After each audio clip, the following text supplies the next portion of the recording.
estamos hablando de un Estado social. Si hablamos de una economía de mercado, puramente de mercado, es un Estado neoliberal. Una economía mixta, que es la tercera vía de lo que les comentaba a ustedes la propuesta de ¿cierto? ¿Sí? O sea, el fundamento económico o la variable económica define o configura un tipo de Estado, ¿verdad? Puede no haber un Estado socialista con una economía de mercado, ¿cierto?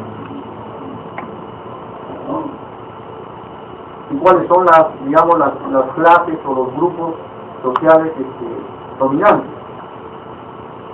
En una economía de mercado, donde hay una coalición de grandes corporaciones y organismos internacionales, estamos hablando de un Estado neoliberal. Si hablamos de una economía mixta, con participación del sector privado y también la participación del Estado, y con una inclusión de todos los grupos sociales, estamos hablando de una socialdemocracia, una tercera vía. ¿No es cierto? Una tercera vía. El Estado peruano tiene una economía, o sea, nuestra economía, nuestro modelo económico, según la Constitución, debemos tener una economía social de mercado. ¿Cierto? Una economía social de mercado, no es una economía de mercado, es una economía social. Una economía con mucho énfasis en el aspecto social. Entonces estaríamos en la tercera, profesor, ¿no? Un Estado social. ¿Ahí? ¿Somos un Estado social o no? Pero con entendiendo a esta variable, nada. Somos un Estado liberal.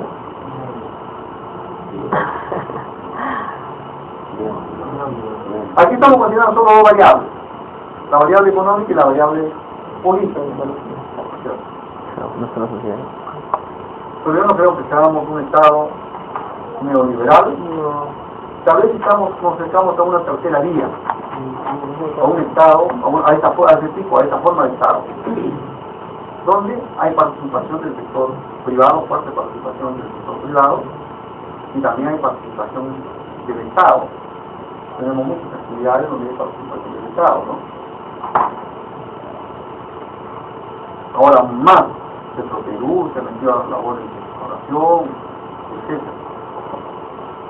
Bueno, esto es para que tengan una idea nada más de cómo la variable política y económica definen determinadas formas de Estado, ¿no? Entonces, como hablábamos antes del Estado liberal, del Estado social y del Estado socialista, decíamos pues que no somos así, digamos, los límites no son tan claros y decir nosotros somos un Estado social o un Estado social o somos un Estado liberal o neoliberal así, ¿no es cierto? Los límites no están totalmente definidos, ¿no es cierto? Obviamente hay algunas características que nos acercan a un tipo de Estado, a una forma de Estado. ¿Cuál es la diferencia entre liberal y neoliberal? Correcto, por el tema de o sea, hay liberalismo y neoliberalismo. Ese es el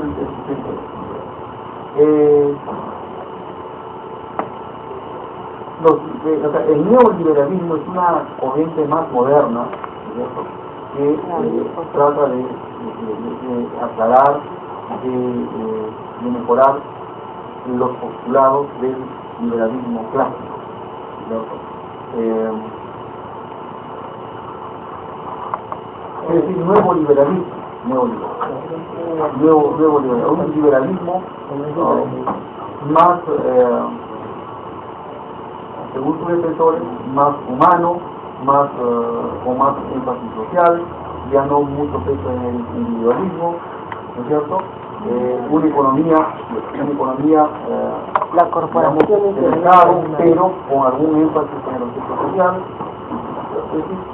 Es decir, en esencia es un liberalismo, el neoliberalismo es un liberalismo mejorado. Claro, porque en el Estado liberal con ese predominio de la burguesía, o sea, claro, la incidencia de las fuerzas económicas. El capital. Los servicios que he comentado es un presidente del Estado de que Perú es gobernado por un grupo de poder económico, de varios gobiernos.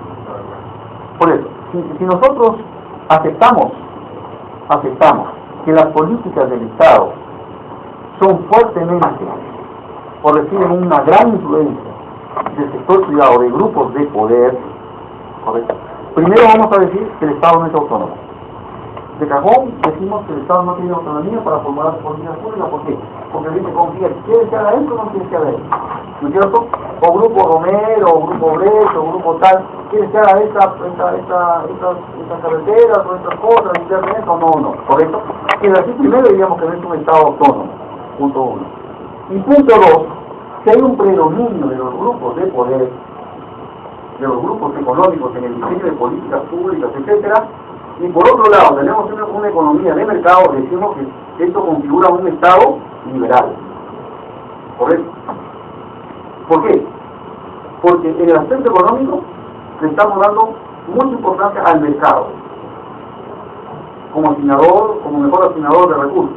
Y en el aspecto político, el grupo, digamos, que tiene mayor influencia en las decisiones de esas políticas públicas son los grupos de poder. Eso configuraría un Estado liberal. ¿Correcto? Y que además, digamos, hay grupos externos que influyen en las decisiones del gobierno, grandes corporaciones, decimos, oiga, conocidas como estas son un Estado neoliberal. ¿Se acuerdan ustedes de políticas que había el gobierno de Fujimori al inicio? No era de liberal, sino de neoliberal. Abajo la política neoliberal, abajo el gobierno neoliberal, ¿se acuerdan? ¿Por qué? Porque el sustento, según este análisis, según estos títulos, el sustento del gobierno de Fujimori se daba en las Fuerzas Armadas, en los grupos de poder, obviamente, en los organismos financieros internacionales y en algunos gobiernos, caso concretamente de Estados Unidos, y en organismos internacionales, el Fondo Monetario Internacional, el Banco Mundial, eran los que diseñaban las políticas. Entonces la gente decía, abajo economía neoliberal, abajo este gobierno neoliberal. ¿Han escuchado ustedes esta definición? Entonces, si aceptamos, cierto lo que usted dice, que el grupo predominante, el grupo económico, social predominante, son estos grupos de poder económico los que definen las políticas públicas, ¿no es cierto? Diríamos primero que el Estado no tiene autonomía. Y en segundo lugar, que esto configuraría un Estado liberal. Correcto. Pero ¿cuán cierto es eso?